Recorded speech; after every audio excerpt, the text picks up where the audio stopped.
is a lot of construction going on, so if you listen to any sort of a bada boom, pardon me. But hey everybody, welcome to Academia. This is Vaibhav and we are here to look at Dover Beach by Matthew Arnold. Let's get started! Okay, now like I always do, I'll dedicate a few seconds to knowing Matthew Arnold.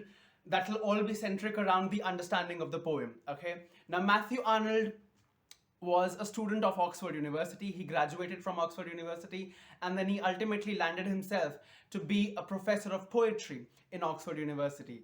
Now, Dover Beach was written by Matthew Arnold, and Matthew Arnold was a Victorian poet, okay? He was from the Victorian era of English literature, which brings us immediately to our mind, Victorian Crisis of Faith. If you don't know what that is, go check out my video on Darkling Thrush, you'll get to know. So, Victorian Crisis of Faith will be seen in Dover Beach, which, by the way, is the most famous and most read poem of Matthew Arnold. So, let's get into it, the literary explanation of Dover Beach, coming right at you. The sea is calm tonight, the tide is full, the moon lies fair upon the straits. That's a sentence. Then, on the French coast, the light gleams and is gone, and the cliffs of England stand glimmering and vast out in the tranquil bay. Okay. The sea is calm tonight. Now let me tell you the location, let me tell you the locational setting and the geographic setting of the place where this poem is set. It is set in Dover Beach, right? As the title says, Dover Beach. This is a real beach. This is the same beach which overlooks the Strait of Dover, right? It is a strait, the strait which is there, the geographical straits. The Strait of Dover, which connects the English Channel to North Sea. It connects the English Channel, which is near England, and North Sea, which is near France. In between them is the Strait of Dover, S-T-R-A-I-T, Strait of Dover. And if you stand at Dover Beach, in the distance, at the horizon, you will clearly be able to see the French coast, okay, the coastline of French in the distance near the horizon. So this is the locational setting. You can be asked in your MCQs as well. The sea is calm tonight. The sea, which is the Strait of Dover that the speaker of the poet is watching, is looking at, that sea is calm. There is not a lot of turbulence in it. There aren't many turbulent and strong waves. It is very, very calm, okay? Now, this sea over here is symbolic of the sea of faith, okay? It is basically faith. Faith on what? Faith on God, faith on religion, okay? If you look at it from the Christian perspective, then faith on Christianity. And this sea is totally calm tonight. It is very, very placid. The tide is full, the moon lies fair upon the straits. Now the tide is full. Tide is full as in it is a high tide. It is a high tide and it has come towards the shore. It's a high tide. The moon lies fair upon the strait. The moonlight which is gleaming, it is lying fair upon the strait. It has made everything fair. Why has it made everything fair? Because of course moonlight is whitish in color and whatever object it falls upon, it makes it pale, right? So fair over here means basically the terrestrial things, the objects, they have become pale because of the moonlight. On the French coast that we can see in the distance, the light gleams and is gone. The cliffs of England stand glimmering and vast out in the tranquil bay. On the French coast in France, the light gleams and is gone. First of all, this is an alliteration, gleams and gone. It can be asked in an MCQ, so be prepared. The light gleams and is gone, alliteration. The cliffs of England stand glimmering and vast. The cliffs of England, they are standing glimmering and vast. This is visual imagery. Now, this light over here, which falls on the French coast and goes away, it falls and is gone. This light is basically the light of faith, okay? It is the light of faith on God, on religion, on Christianity, which is basically gleaming and going. It is gleamed, it has gleamed on the French coast and it has gone. It is not there on the French coast now, which basically means that the trust on religion, the faith on religion that people had, it has completely gone from France. It is no longer there in France. As far as England is concerned, the cliffs of England, which are the cliffs of faith, they are standing glimmering and vast. According to critics, these cliffs, which are symbolic again of faith on God and religion, in England they are standing glimmering and vast. They are still strong. They are standing there, okay? This is one perspective of the critics. There is another perspective.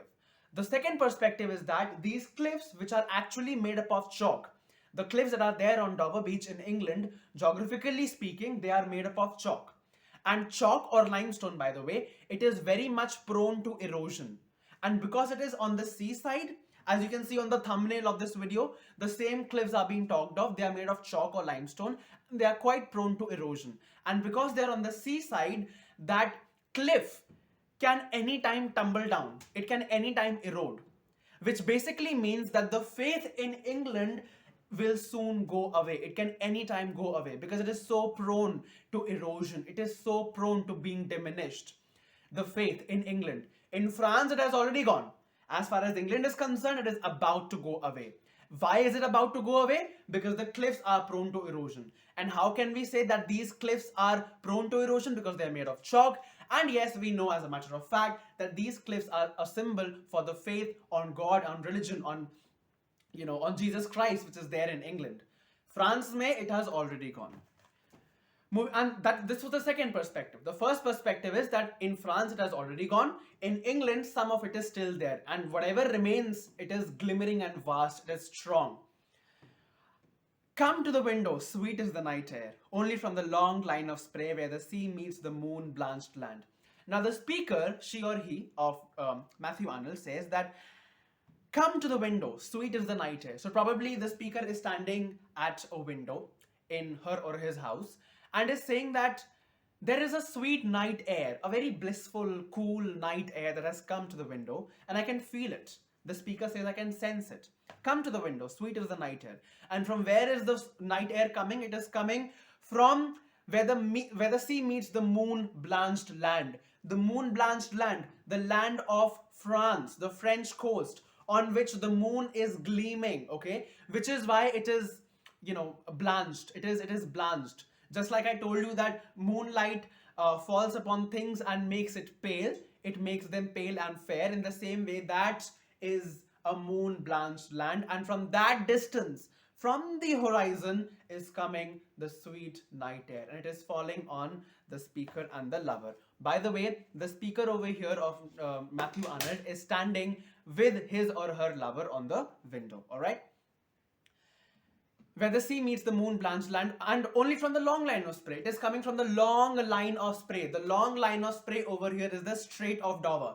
This is English Channel. This is North Sea. It is quite a long strait that is connecting the two water bodies. And spray over here means the water body only. So this Strait of Dover is the water body. And because it is quite long, it is quite a long strait. So from that length is the sweet night air coming. Listen, you hear the grating roar of pebbles which the waves draw back and fling at their return up the high strand. Begin and cease and then again begin. Now the speaker asks the lover to listen. Listen, my love, you can hear that there are pebbles which are being brought by the waves, flung on the coast, and then they recede.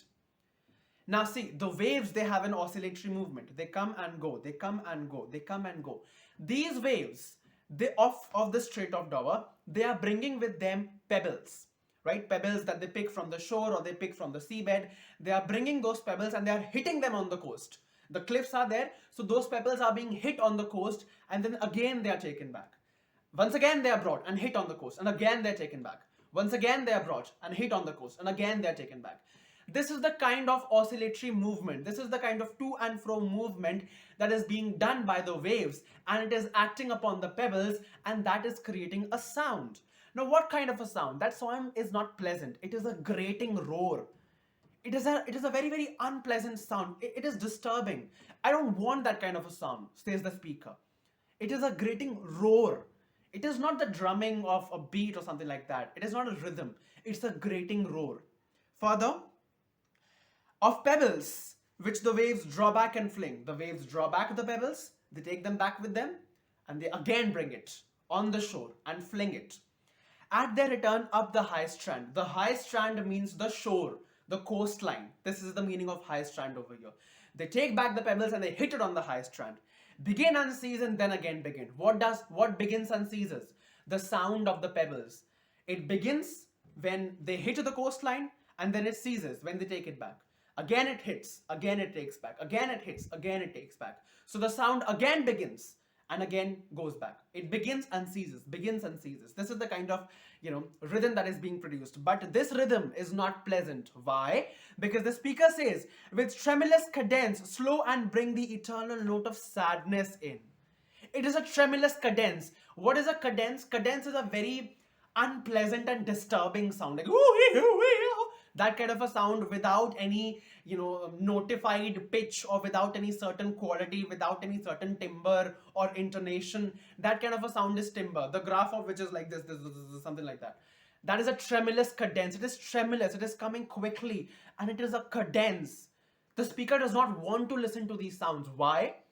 Because it is bringing the eternal note of sadness in. Eternal means something that can go on till infinity, something that never ends.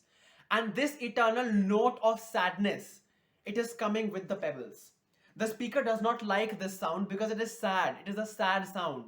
And it makes the speaker uncomfortable. It makes the speaker uncomfortable listening to these sounds. It is unpleasant. The speaker does not want to listen to those sounds. Why does this happen? It is happening because of the Victorian crisis of faith. The sea of faith, it is basically receding, as we will see further in the poem, and all this is coming and bringing sadness in. The upliftment of faith from God, upliftment of faith from religion, all of it is bringing sadness. We'll further understand it in the poem. Moving on, Sophocles long ago heard it on the Aegean, and it brought into his mind the turbid ebb and flow of human misery. Now, Sophocles was a Greek tragic writer, and he wrote a play by the name of Antigone. Antigone. Antigone was the name of the tragedy which Sophocles wrote long back. And in that, he mentions that, he's sitting by the side of the Aegean Sea. Aegean is the name of sea, a Greek sea. So he's sitting by the side of Aegean Sea, and he hears the turbid ebb and flow of human misery. Turbid, ebb and flow. Ebb and flow means, see, what basically happened was, Sophocles was sitting on the shore of the Aegean Sea, on that coastline, and he saw that the waves are coming and going back, coming and going back, coming and going back. This is what he saw, okay? That brought into his mind a philosophy that human misery is also like those waves. It goes and comes back. It goes and comes back. It goes and comes back. Human misery goes, happiness comes in. Happiness goes back, misery comes in. Misery goes back, happiness comes in. Happiness goes back, misery comes in. So this graph of misery in human life is always rising and falling, always rising and falling, just like the waves. Waves come, misery comes. Waves go back, misery goes back. Waves come, misery comes. Waves go back, misery goes back. This is what Sophocles heard. And a similar thing is being heard by the speaker and the lover. In fact, the speaker, to be more precise. The speaker is also hearing a misery in the sound of the waves, or rather the pebbles. Sophocles heard that misery goes and comes back. The speaker is hearing that the misery is coming time and again, time and again, time and again, as soon as the pebbles are striking. The pebbles are striking, it is a miserable sound. It is a dismal and gloomy sound. Pebbles go back. Once again the pebbles come. It is a miserable, gloomy sound. Tremulous cadence, grating roar. This is what our speaker, the speaker of Matthew Arnold, hears. It is unpleasant, it is uncomfortable. Okay?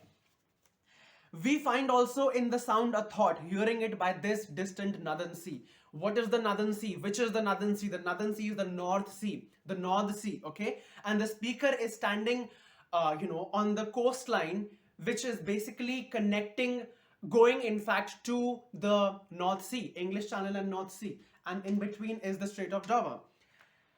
We find also in the sound a thought, hearing it by this distant northern sea. The same thought, the same sound, tremulous cadence, grating roar, unpleasant, uncomfortable sound, hearing it by the distant northern sea. This is an example of allusion. The mention of Sophocles in the poem is an example of allusion. The poet, or rather the speaker of Matthew Arnold, alludes to the Greek tragic writer Sophocles. It can be there for your MCQs. You need to know that. Moving on, the sea of faith was once too at full, and round earth's shore lay like the folds of a bright girdle furled. The third line, lay like the folds of a bright girdle furled. I'm sweating. It lay like the folds of a bright girdle furled. Lay like, that is alliteration. The sea of faith, it's a metaphor. What kind of faith? The faith on God, the faith on religion, the faith on Jesus Christ. This is the faith that human beings had, but now it is going away. But once upon a time, says the speaker, it was at the full. The sea was full. It was entire, it was covering the entire earth. It was all around earth. It was full. and round the earth's shore. Like I said, it was round the earth's shore. This is the entire earth, and the sea of faith, the faith that people had on God, it was in everybody. Everybody trusted God. Everybody had faith in religion. Everybody was good. Everybody was loving and respectful. Everybody had that kind of a compassion, because religion was binding society. Religion was holding society together. It was holding humankind together. How? It lay like the folds of a bright girdle furled. Now, girdle is an ornament that is worn around the waist. And just like that girdle, it holds all pieces of clothing together. In the same manner, this sea of faith was holding the entire earth together. This faith on God, this faith on religion, it was basically holding entire humankind together. Those were the good days. But now I only hear its melancholy long withdrawing roar, retreating to the breath of the night wind, down the vast edges drear and naked shingles of the world. And now what does the speaker hear? The speaker hears only the melancholy, long withdrawing roar. It is a melancholic sound, it is a sad sound, and it is a long withdrawing roar. Just like the roar, the grating roar of the pebbles was dismal, it was bringing the eternal note of sadness in the same manner, this melancholy, long withdrawing roar is basically sad. I don't want to hear that, says the speaker. It is when the sea of faith is receding, it is bringing sadness in. The sea of faith is receding. People are becoming chaotic. People are becoming disillusioned. They don't have anywhere to go. Humankind is basically succumbing, and that all is a state of sadness, says the speaker. Retreating to the breath of the night wind, down the vast edges drear and naked shingles of the world. Naked shingles over here refers to the dry pebbles that will be left behind. The pebbles right now, they are submerged in the sea water. We have seen that in the first stanza, that the sea water, it was basically covering the pebbles, and they were wet and they were being flung on the coastline. But now when the sea will recede, when the sea of faith will recede, it'll all be dry, it'll all be gloomy, it'll all be, dull and dingy. It'll all be very, very dreary. Not dingy rather, but very dull and dreary. It'll basically be chaotic, it'll be dry, it'll be like a desert, and we don't want that.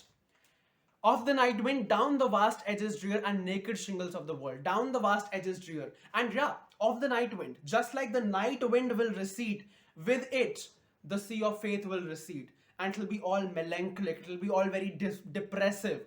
People will be distraught. And right now, the speaker is very, very apprehensive for this. The speaker does not want that to happen, but she or he is seeing that happening in front of his or her eyes. Why? Because of the Victorian crisis of faith. The faith is already diminishing. The faith on religion, on God, it is already going back, and the speaker does not want that to happen. It's beautiful and rather very sad.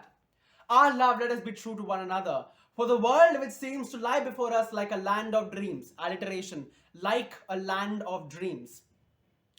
So various, so beautiful, so new, hath really neither joy, nor love, nor light, nor certitude, nor peace, nor help for pain. Now, as I told you, the speaker is standing with his or her lover, and she or he says that our love, let us be true to one another. Let us love one another unconditionally. Let us just share an unconditional and selfless love. A love that exists and thrives without any sort of an ill will. Let us love one another like that. For the world which seems to lie before us like a land of dreams. Now the world, according to the speaker, this world which she or he is watching right now, watching over, which she or he is seeing right now, this world looks heavenly from the outside. From the outside, it looks so beautiful. It looks heavenly. It looks so good. It looks mind-blowing. It looks breathtakingly beautiful. It looks so various. It looks diverse. There are different kinds of people. There are different kinds of animals, different kinds of plants and trees. It looks beautiful, various, diverse, so new. But in reality, it is all vacant. It is hollow. It is useless because it really neither has joy, nor love, nor light. Alliteration. Nor love, nor light. La sound. Alliteration. This is rather more importantly, another figure of speech, but then again, I don't think so it is appropriate for a class 12 level, so I'm not going into that. This world hath really neither joy nor love nor light nor certitude. Certitude means certainty, okay? Nor peace nor hell for pain. It does not have peace. People hold grudges against one another. People are vindictive. People want to take revenge against one another. They don't, in fact, they want to take revenge on one another. I'm sorry. They don't want to, settle peacefully. They don't want to talk. They want to fight. They want to argue. They want to debate. There are so many social evils thriving in the society and they are infesting the society. That is what the reality of this apparently and seemingly beautiful world is. There is no certainty. They don't know what will happen in the future. People don't know what will happen in the future. And why, according to the speaker, all this is happening? It is happening because the faith is diminishing. It is vanishing away. There is impermanence in the faith. Nowhere to go. What should we do without the faith on religion, on God? That is the question. And we are here on a darkling plane. Darkling, doesn't it remind you of the darkling thrush? So a cross-reference built for you right here. We are here on a darkling plane, swept with confused alarms of struggle and flight, where ignorant armies clash by night. We are here on a darkling plane. This darkling plane, we are standing here. Why? Because probably it is, nightfall. It is twilight, the time after dusk. That is when the speaker and the lover are standing at the window. So we are here on a darkling plane, swept with confused alarms of struggle and flight. All of us are swept with confused alarms of struggle and flight. We are confused. We don't know what to do. We are just doing everything mindlessly. We are doing it just for the namesake. Why are we doing it? What is the actual purpose? For no intent and purpose. We are just doing it. We don't have a very grave and solid and a very, very philanthropist intention to do it. All of it is very superficial, just like the world, which appears to be beautiful from the outside. Actually, from the down, from the bottom of our hearts, we are all very confused and we are swept with that alarm of struggle and flight. We are struggling, we are flighting, and we are fighting with one another. There is fatality and futility all around. We are all disillusioned, we are all disoriented. We don't know where we have to go, and we are all ignorant armies which are clashing by night. These ignorant armies, this is basically a symbol for us. These ignorant armies, they are clashing by night. They are clashing one another. They are fighting with one another. For what? We don't know. So the poem is ending on a pessimistic note. The note is negative. It is not positive. It is not happy. The speaker is disillusioned. The speaker does not know what is happening. And why is all this happening? This all is happening because the sea of faith, the sea of faith, which was basically the faith on God, on religion, on Jesus Christ, according to the speaker, all of it is going away. The sea of faith, which was covering the earth, it was basically like a girdle around the earth, binding humankind together. It is all going back. It is receding. And behind what is left, what is being left behind? The naked shingles and dreary edges, dry and naked pebbles, which were once covered with water, now they are going back. That is the speaker, what he or she thinks. Those were the thoughts of Matthew Arnold that were written according to, through the medium of the speaker. Much about this poem, the themes. How is this poem a dramatic monologue?